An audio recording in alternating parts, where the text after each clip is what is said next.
Olá, meu nome é Roosevelt Arraes, sou advogado eleitoralista. Hoje nós estamos no projeto Faróis, que é um projeto da OAB Paraná e da Escola Superior de Advocacia do Paraná, que tem como objetivo divulgar e, obviamente, trazer a memória dos grandes juristas do Paraná e do Brasil. Hoje nós estamos aqui com o doutor e professor Olivar Coneglian, que já foi juiz eleitoral, tem grande experiência na carreira do direito eleitoral, também como advogado, é escritor, professor. Então vamos aproveitar hoje para ter um convívio e conhecer um pouco mais da vida e da carreira do professor Olivar.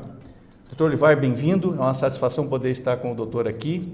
E eu gostaria que o doutor, se possível, falasse para nós como é que iniciou a sua carreira no mundo do direito, enfim, a sua formação. Boa tarde a todos, boa tarde, Roosevelt. Quero que você agradeça também ao presidente Luiz Fernando Casagrande Pereira, presidente da UAB, com esse projeto que ele está movimentando o Paraná, movimentando os juristas do Paraná. Isso eu fico muito honrado de fazer parte, né, desse conjunto de juristas que vocês estão convidando, né? E espero estar à altura dessa grandiosidade que é a UAB do Paraná. Você me pergunta quando que começou minha carreira como magistrado ou como advogado, né? É o seguinte, eu vim de uma família humilde, uma família de trabalhadores, né, gente humilde, e tive a oportunidade de estudar num colégio de padres, num seminário, né? E o seminário me ensinou a estudar, eu aprendi a estudar, eu sempre gostei de ler, mas aprendi a estudar dentro do seminário. Fui estudando até o momento em que eu saí do seminário, e quando eu saí, eu morava em Bauru, onde havia uma faculdade de Direito já bastante grande, famosa, tal. E encaminhar-me para a faculdade de Direito foi um caminho bem suave, bem simples, assim, sem muito pensar, né?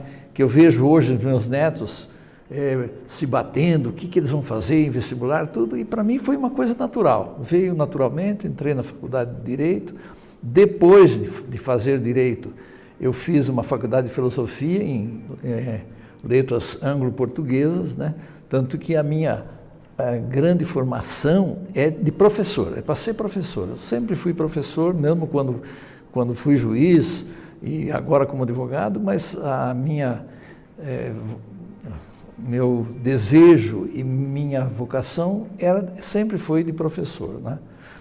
E nessa questão de professor, eu durante muito tempo fui professor de língua portuguesa, fui professor de linguística e mais recentemente, não tão recentemente, mas mais tarde, fui professor em faculdades de Direito. E tenho, assim, uma alegria, uma honra de ter dado aula praticamente no Brasil inteiro, né? Porque com o direito eleitoral, né, sobre o qual eu me aperfeiçoei, eu comecei a dar palestras e aulas em direito eleitoral. Dei aula em Recife, dei aula em Belém, né? Dei aula em Brasília e conheço dos 27 estados do Brasil, eu conheço 25, só não conheço 2, graças a esse movimento, a essa vocação de dar aula e fazer palestra e tal. Essa foi minha vida em termos de professor de direito eleitoral, né? Que legal. Professor e doutor, advogado também, doutor Coneglian, conta um pouco para a gente como é que foi aí sim a atuação com litígio eleitoral, tanto como juiz eleitoral quanto como advogado, porque a gente sabe que na política é uma peleia, como se diz, não é? A minha vocação para o direito eleitoral, vamos dizer assim, né, o meu despertar para o direito eleitoral, veio, veja bem, eu tenho mestrado em linguística. Quando vi lá que eu sou mestre, acham que eu sou mestre em direito, eu sou mestre em linguística. Ou seja, estudei comunicação, né, como é que o homem se comunica, tal, tudo. E e sempre gostei da política, não da política de eu fazer campanha, né? Mas de trabalhar em campanha nos bastidores, de ver o bastidor das campanhas, de ver como que ela se assenta, e aí então comecei a unir essa parte, né, da comunicação de que eu gostava com o direito eleitoral, né? E comecei a estudar as leis eleitorais, né? E tudo começou, ou pelo menos a minha atuação como dentro do direito eleitoral, começou com uma palestra que eu fiz para os juízes de direito, para os juízes eleitorais no caso, né, em Guaratuba. A Associação dos Magistrados tem uma sede em Guaratuba e se faziam muitos eventos, assim, encontros culturais dentro dessa associação, e chamavam-se pessoas para fazer palestras de determinados temas. E eu fui fazer uma palestra sobre direito eleitoral. Dessa palestra que eu fiz sobre propaganda, nasceu depois, logo depois, um opúsculo, que foi o primeiro, né? Aqui, a Juruá publicou, né? Propaganda eleitoral, bem simples, bem prático, tal, tudo, né? Bom, esse livrinho aqui, esse livrinho branco, está hoje na 15ª edição, que é a propaganda eleitoral, que para mim o meu livro clássico seria esse daqui, né? Isso aí, como juiz eleitoral, como depois como advogado, depois que eu me aposentei como advogado eleitoral, né? Como juiz eleitoral, interessante o seguinte, eu fui juiz em Medianeira. E quando eu fui juiz em Medianeira, eu não era juiz eleitoral. Por quê? Porque Medianeira não tinha eleição, né? Naquela época, na época em que eu fui juiz em Medianeira, o prefeito de Medianeira era nomeado, porque eram nomeados os prefeitos que ficavam na zona de fronteira até 50 quilômetros, né? E Medianeira estava dentro disso aí, então o prefeito era nomeado na época, não havia eleição em Medianeira, né? Depois fui para Moarama, de onde eu participei de várias eleições, né? E algumas com bastante sucesso, no sentido de que foram eleições sempre tranquilas, né? Isso como juiz. E depois que me aposentei, participei de muitas campanhas eleitorais, sempre na área jurídica, né? Nunca na área de fazer marketing. De examinar o marketing, sim, mas não de fazer o marketing, né? Então essa foi a minha vida. Interessante.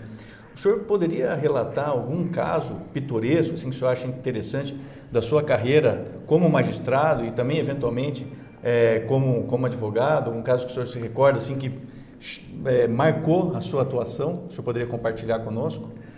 Bom, fora do direito eleitoral, a grande atuação que eu, né, coloco assim como um momento muito grande na minha carreira de juiz foi quando eu estive em Medianeira e atuei na falência do frigorífico Medianeira, né? Hoje todo mundo conhece o produto, né, Frimeza, né, o produto que está aí na praça. O Frimeza vem do frigorífico Medianeira S.A., daí Frimeza, né? Hoje já com outro, antigamente era frigorífico Medianeira S.A., daí Frimeza. Depois passou assim, Frimeza é frigorífico, frios sobre a mesa, mas o nome Frimeza vem de frigorífico Medianeira S.A. Esse frigorífico faliu, né? Eu não fui, a sentença de falência não foi minha, né? Eu fui atuar na falência uns 2 meses depois que já tinha sido decretada a falência. Então eu entrei em Medianeira como juiz e assumi o processo da falência do Medianeira. Um processo imenso, né? Basta dizer que era a grande indústria da cidade de Medianeira, falida, parada, né? E a cidade parada por causa disso também, né? E eu vivi um momento em que eu considero que foi o momento mais corajoso da minha vida. Não corajoso de briga, tal, que eu não sou disso, mas uma coragem mental de fazer alguma coisa. A fama que havia sobre falência na época era o seguinte: falência é um processo para não terminar nunca. Essa era, né, isso era o conceito que havia. E eu falei assim, não, espera um pouquinho, comigo eu acho que não é assim. Não que eu queira, né, é que eu sempre toquei as coisas naturalmente. E naturalmente eu achava que era um processo que tinha que ter um término, né? E o que havia dentro do processo de Medianeira? Havia uma ação do BRDE, uma ação de adjudicação, ou seja, o BRDE era credor do frigorífico e tinha entrado com uma ação para ficar com o frigorífico. Quer dizer, o BRDE é um banco, ia ficar com o frigorífico. Eu estudei muito esse processo, né, e pensava comigo que seria o caso de julgar procedente, e se julgasse procedente, acabava o frigorífico, porque aí ia tudo para o brejo, vamos dizer assim. Sim, a própria comunidade. Aí eu pensei o seguinte, não, eu não posso, embora o BRDE, embora o banco tenha o seu direito, eu não posso dar essa sentença. Claro que eu não ia dar uma sentença contra o banco, porque a razão era dele, ele tinha o crédito. Claro. Eu falei assim, o caminho seria que alguém comprasse esse crédito do banco, né? Comprasse, ficasse com o frigorífico para tocar o frigorífico. Pensando assim, a gente procurou quem que poderia comprar, né? E apareceram alguns candidatos, mas apareceu a Sudecop, que era uma central de cooperativa. Então nós começamos a trabalhar com a Sudecop, e a Sudecop trabalhar com o BRDE, porque era assim, a Sudecop tinha que comprar o crédito do BRDE, pedir para o BRDE ainda fazer um financiamento maior para a Sudecop, para eles suportar, tal. Bom, aí essa conversa as conversas sobre isso, né, sobre o Sudecop com o BRDE demoraram uns 2 meses, tudo, né. E um dia o pessoal da Sudecop falou assim, nós estamos indo para Curitiba para ver se resolve esse problema, né. Eu falei assim, eu vou junto. Eu era juiz, não tinha nada que fazer com isso, eu vou entrar no meio dos empregados, eu vou junto. E estive em Curitiba junto com o pessoal da Frimeza. Aqui dentro do BRDE, quando eu cheguei no BRDE, encontrei um amigo que era um dos diretores do BRDE, mas tudo bem, sem problema. Conversamos e chegamos a uma conclusão. Resultado, eu vim para Curitiba num dia, no dia seguinte eu voltei para Medianeira com 2 escrituras na mão, que era a escritura do BRDE vendendo o crédito para a Sudecop.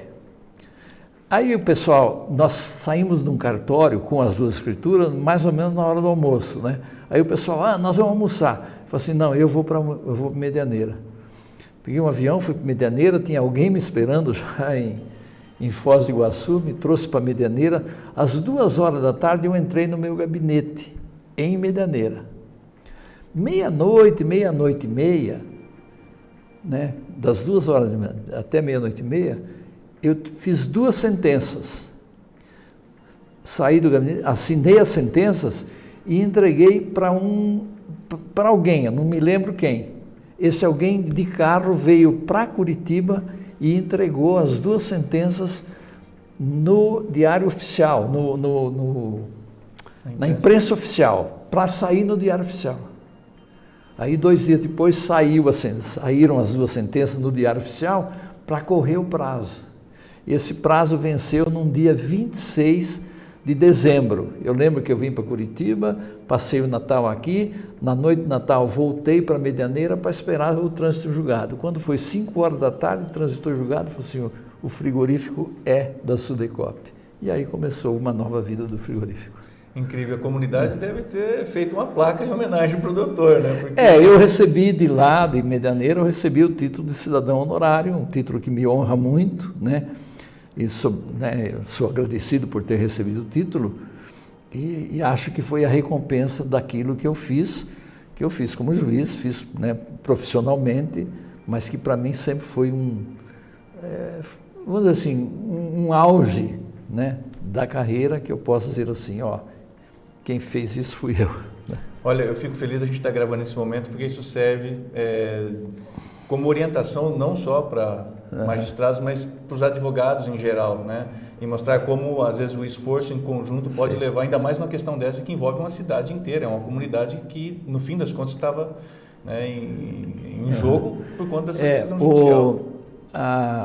Vocês estão convidando os juristas para fazer esse tipo de evento aqui, e o primeiro que veio aqui foi o Assis Gonçalves. Toda vez que encontro com ele, converso sobre isso, né? O Assis Gonçalves participou da falência do frigorífico como advogado. Ele era advogado do Zuaro, da família Zuaro, que era dona do frigorífico. Ele era advogado. E uma coisa interessante que há entre mim e o Assis é a seguinte: o frigorífico, por que o frigorífico faliu? Faliu porque era mais fácil pegar dinheiro do banco do que matar porco. O resumo é este, né? Naquela época, pelo menos, foi assim, né? Então, era fácil pegar dinheiro do banco e tal. Bom, o frigorífico devia muita coisa em dólar, né? Devia para bancos e tal, tudo. E nós eu dei 2 ou 3 sentenças sobre dólar, porque o problema era o seguinte: quando que o dólar devia ser convertido, né, no dinheiro nacional? No momento do pagamento ou no momento... Havia uma discussão sobre isso. E eu me lembro que eu dei 2 ou 3 sentenças sobre isso. E até hoje, nas vezes que eu me encontro com o Assis, a gente conversa com isso, que nós não sabemos quem que estava certo, porque a minha decisão foi, nesse sentido, era contra aquilo que o Assis pregava. Sem problema nenhum, claro, ele é advogado, tudo bem, mas era contra.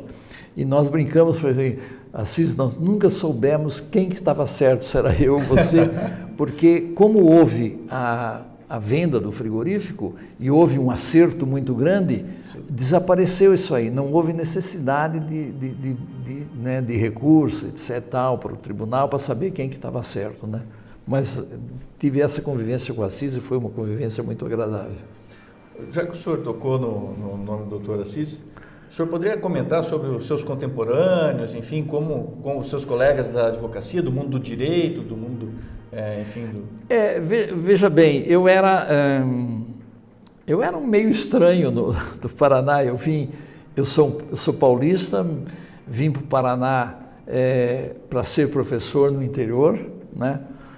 E eu entrei no Tribunal de Justiça. A primeira vez que eu entrei no Tribunal de Justiça aqui em Curitiba foi para fazer minha inscrição como advogado, para fazer a inscrição para o concurso de juiz. Não conhecia ninguém, né? E quando eu estava já como juiz, estava em Sengés, o presidente do tribunal, na época, o desembargador Marino Brandão Braga, ele me convidou para ir para Medianeira, né? Eu estava pedindo remoção mais para o norte, que eu tinha vivido mais no norte do Paraná, né? E ele me convidou: você está pedindo remoção? Eu gostaria que você fosse para Medianeira. Eu aceitei, eu fui, né? Já tinha conversado com a minha família que eu iria aceitar qualquer convite que fosse, justamente por causa disso. Eu não tinha muito conhecimento dentro do tribunal, né? E na época eu convivi com o pessoal mais do tribunal, claro, eu era juiz, né? Conheci alguns ótimos advogados. O Assis é um exemplo desse, né? Havia um outro colega dele, que por sinal é pai de um juiz também, que atuava para o Zuaro na área criminal, não me lembro o nome dele agora, né? Porque era uma falência muito grande, era uma questão muito grande que envolvia toda uma região, tanto que houve até mudanças de lei por causa das falências que houve naquele momento, né? Então conheci muita gente, mas mais dentro da magistratura mesmo, né? Entendi. E vamos voltar ao direito eleitoral? Sim, pois não. Eu queria ouvir a opinião do senhor sobre como o senhor acha, assim, a gente está aí às vésperas de uma discussão, a discussão está acontecendo, mas a gente está às vésperas da votação aí na CCJ do novo Código Eleitoral.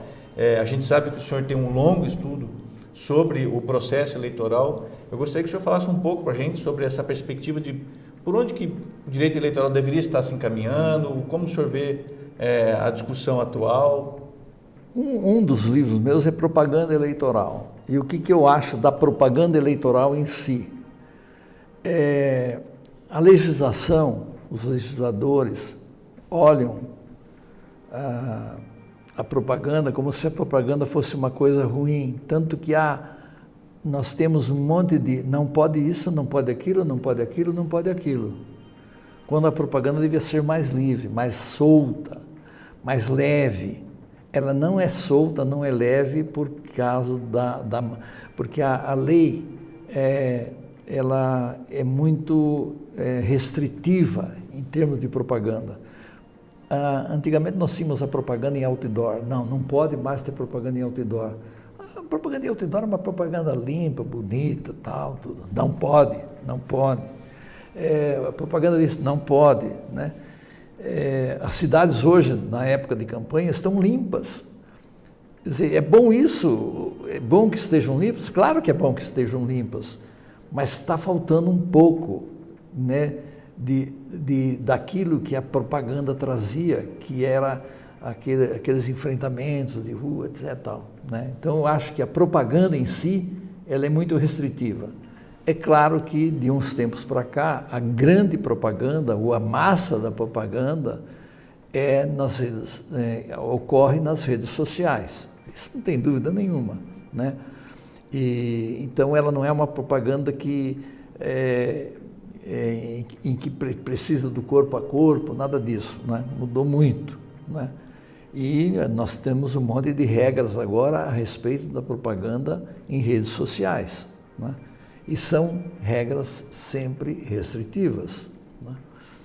É claro, nós não queremos que haja na propaganda eleitoral crimes, tudo bem, né? Um monte de coisa, mas são questões, são leis muito restritivas em termos de propaganda. Mas no panorama da eleição do Brasil hoje como um todo, o que nós temos num Congresso? Nós temos no Congresso hoje um projeto para um código eleitoral, né? E temos também uma emenda constitucional cujo objetivo é eliminar a reeleição para os cargos executivos, esse é um dos objetivos, e o segundo objetivo é fazer com que todas as eleições sejam num dia só. O que eu penso desses dois projetos, desse projeto do Código e desse projeto dessa emenda constitucional? Eu acho que tudo isso é horrível e explico por quê. O Código Eleitoral são 800 e tantos artigos, o projeto, né? O projeto tem 800 e tantos artigos. Ele já passou pela Câmara, veio da Câmara, é originário da Câmara Federal, está no Senado. No Senado ele já recebeu o parecer do relator, né, do ministro Castro, ele já tem o parecer e daqui a pouco ele já pode ser, inclusive, votado, né? Ou seja, ele já foi aprovado na Câmara, poderá ser aprovado no Senado e, é claro, se ele for aprovado no Senado, ele vai voltar para a Câmara, porque há muitas modificações propostas pelo relator do Senado. Então, claro, se houver aprovado, volta para a Câmara e um dia qualquer ele vai ser aprovado. Como ele está, eu não vou dizer que ele é ruim no todo, mas tem muita coisa ruim que precisaria ser consertada. A previsão que eu faço é o seguinte: se o Código Eleitoral for aprovado como ele está agora, no mês seguinte nós temos lei nova modificando. Por quê? Porque tem coisa que não... Só para dar um exemplo só. Está prevista a junta eleitoral, que é aquela junta que atua na contagem dos votos. A pergunta é, para que junta? A junta era necessária quando o voto era contado um por um. Não. Hoje a junta não tem função. Então, para que colocar a junta eleitoral? Isso é só um exemplozinho.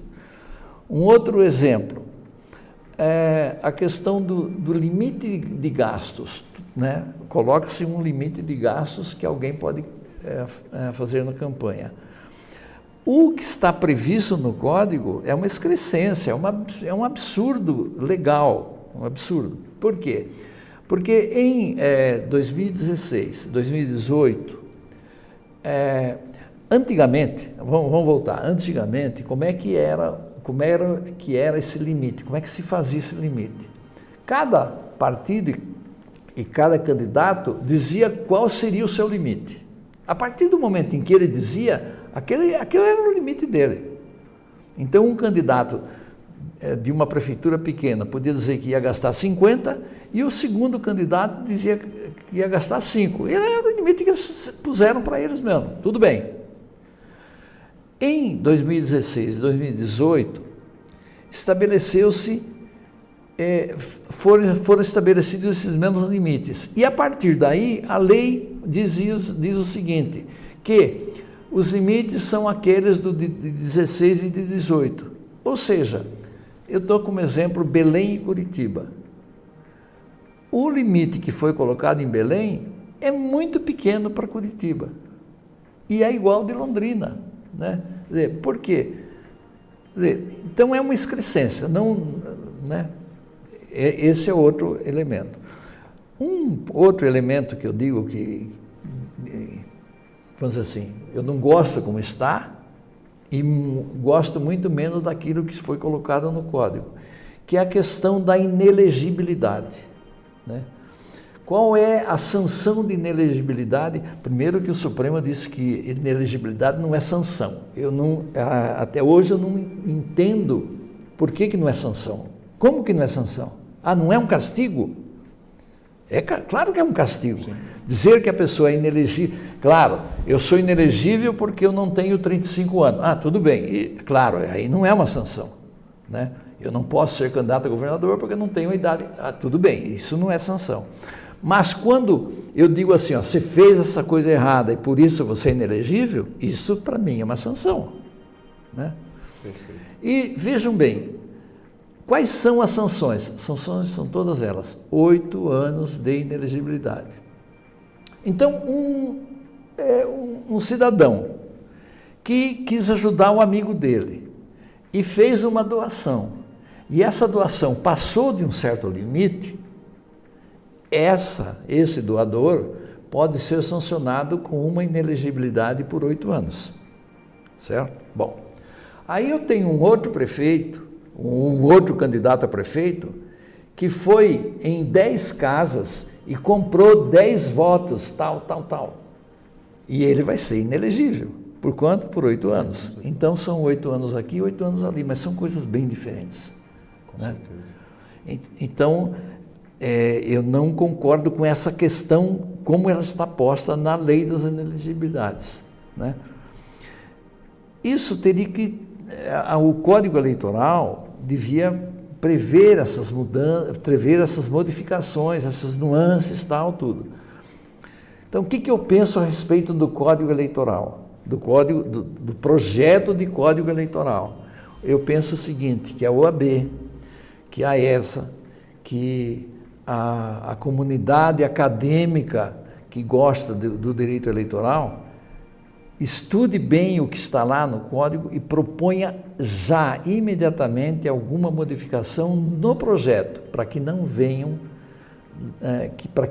um código que precisa ser arrebentado logo depois. Esse é um ponto.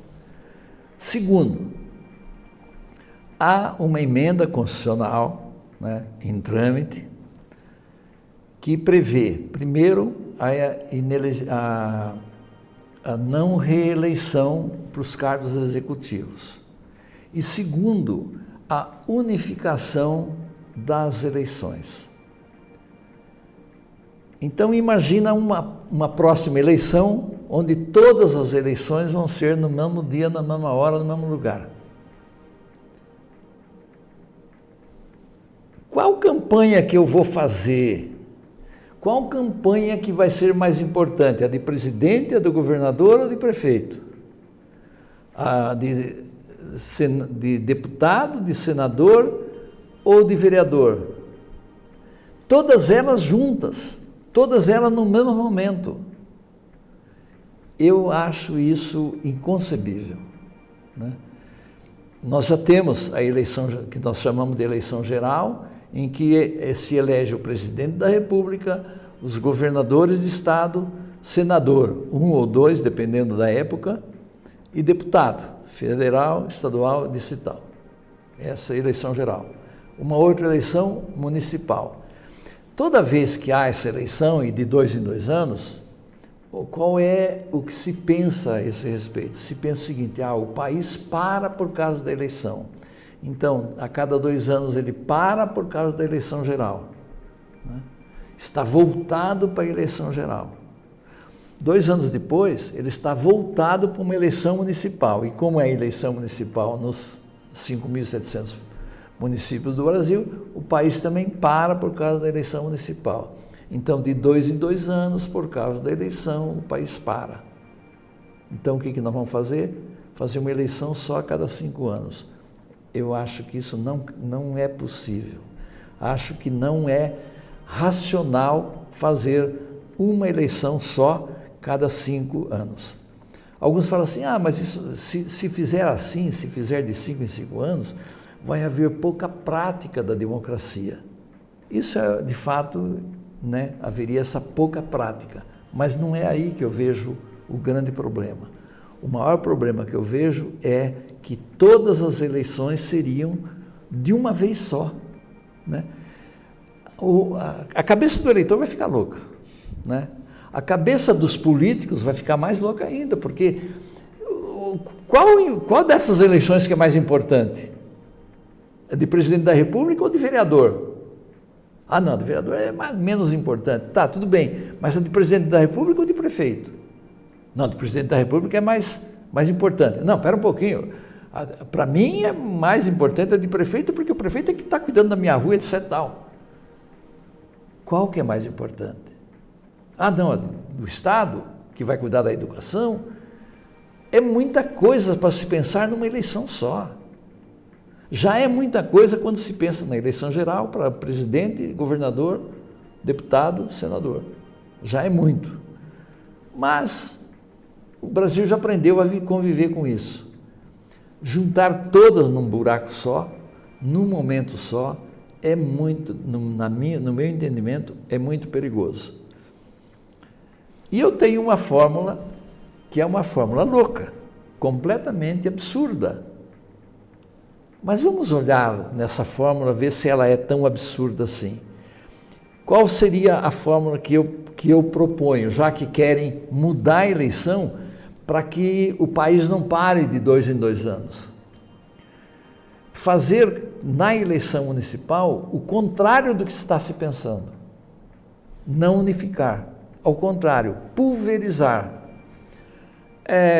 Curitiba faz aniversário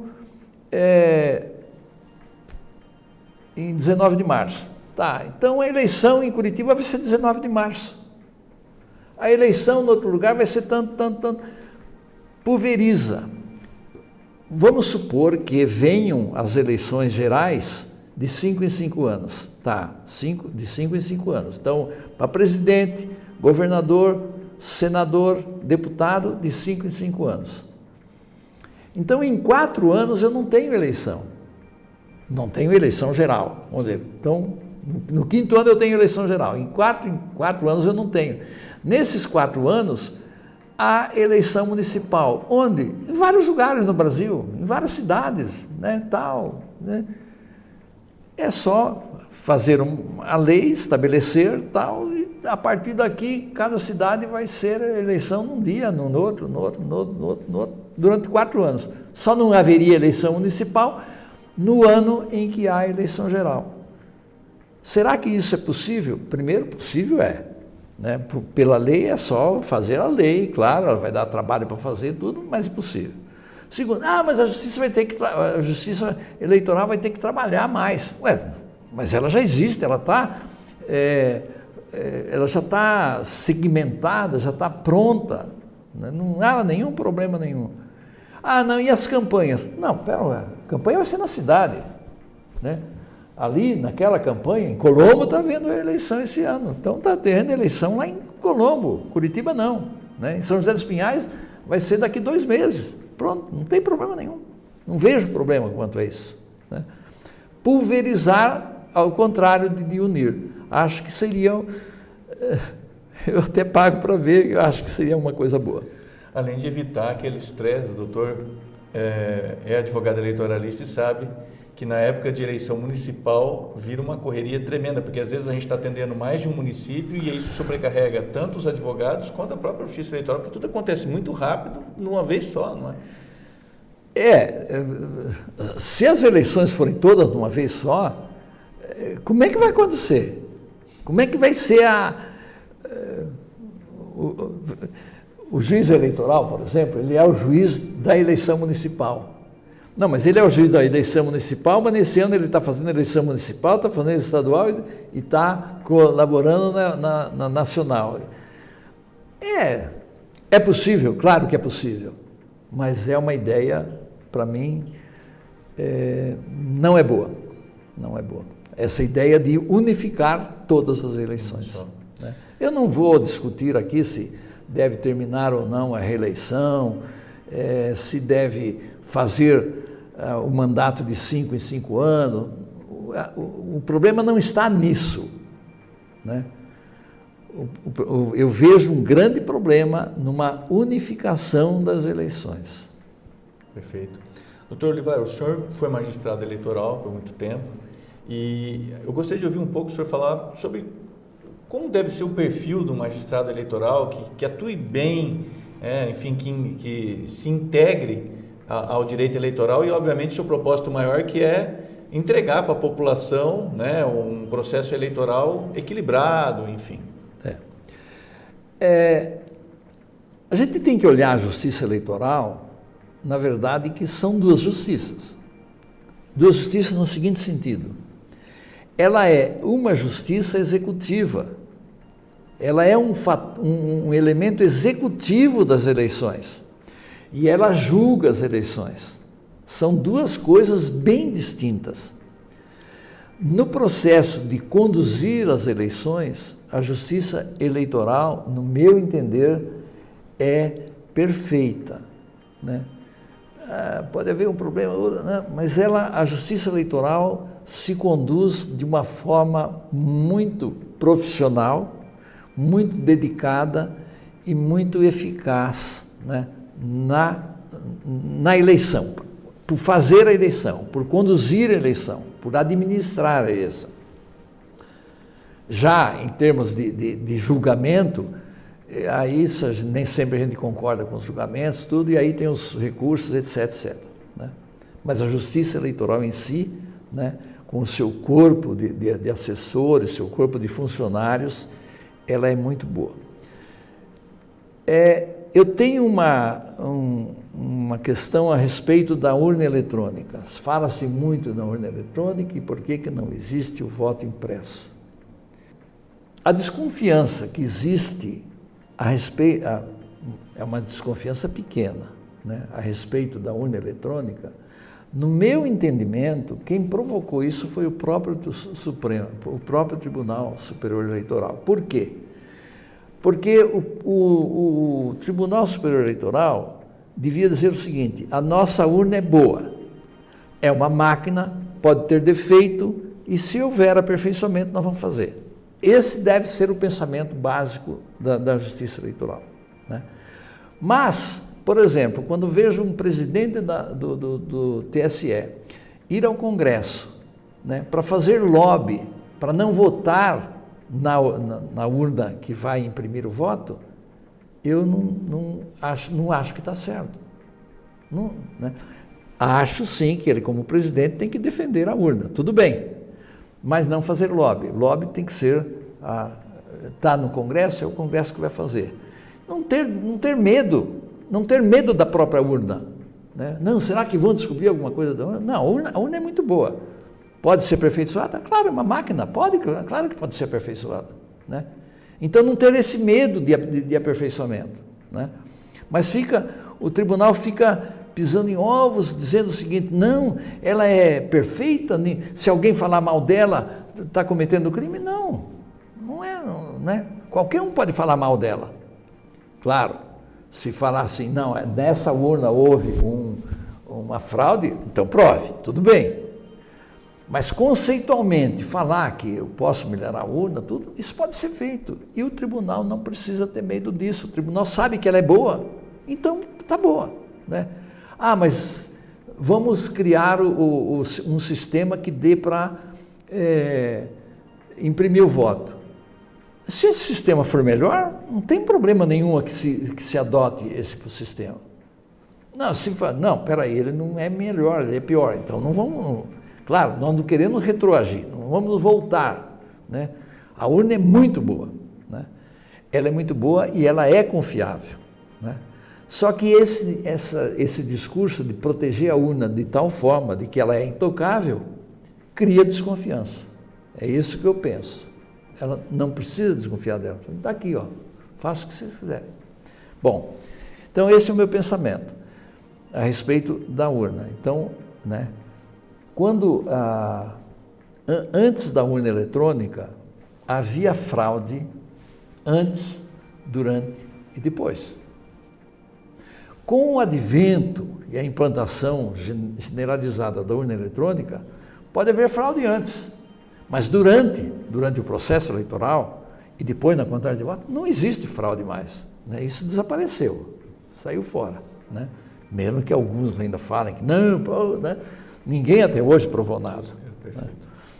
Né? Provou que houve uma fraude e tal. Não existe nenhuma prova a esse respeito, né?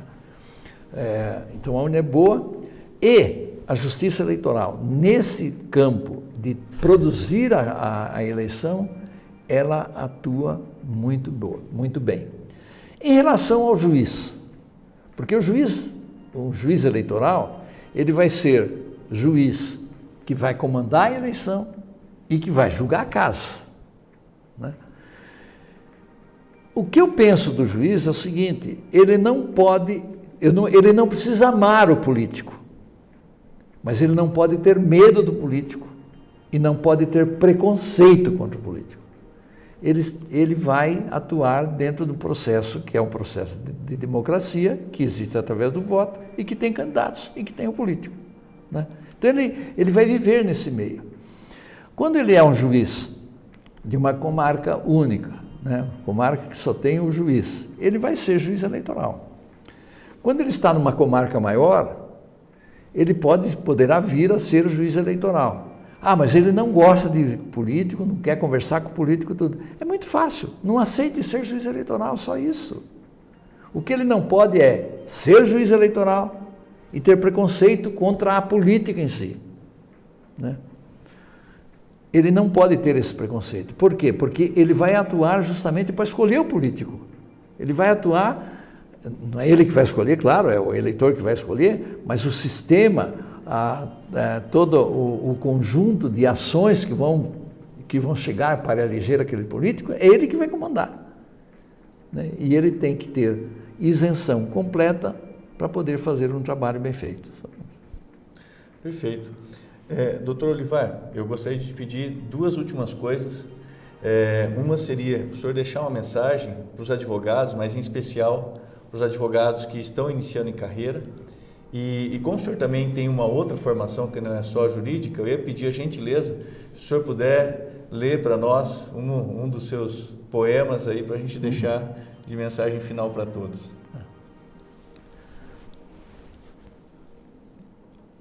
Dar uma recomendação para os advogados novos. Claro, se eu fui professor, me considero professor, então a gente gosta de dar lição, né?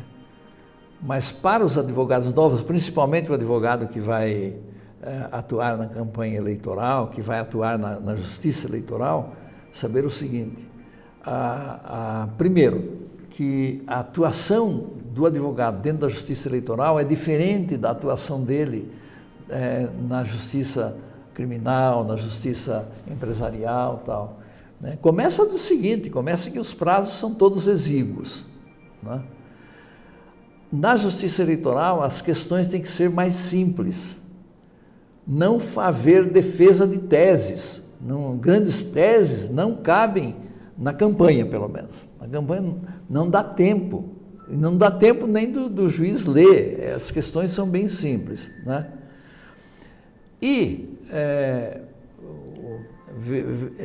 devem os advogados eleitorais saber o seguinte: o direito eleitoral cresceu imensamente.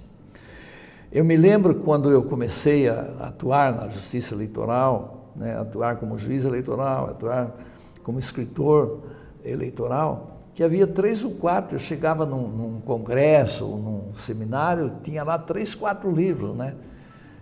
Tinha o livro do Torquato, tinha o livro do Tito Costa, que era um grande processualista da época, né?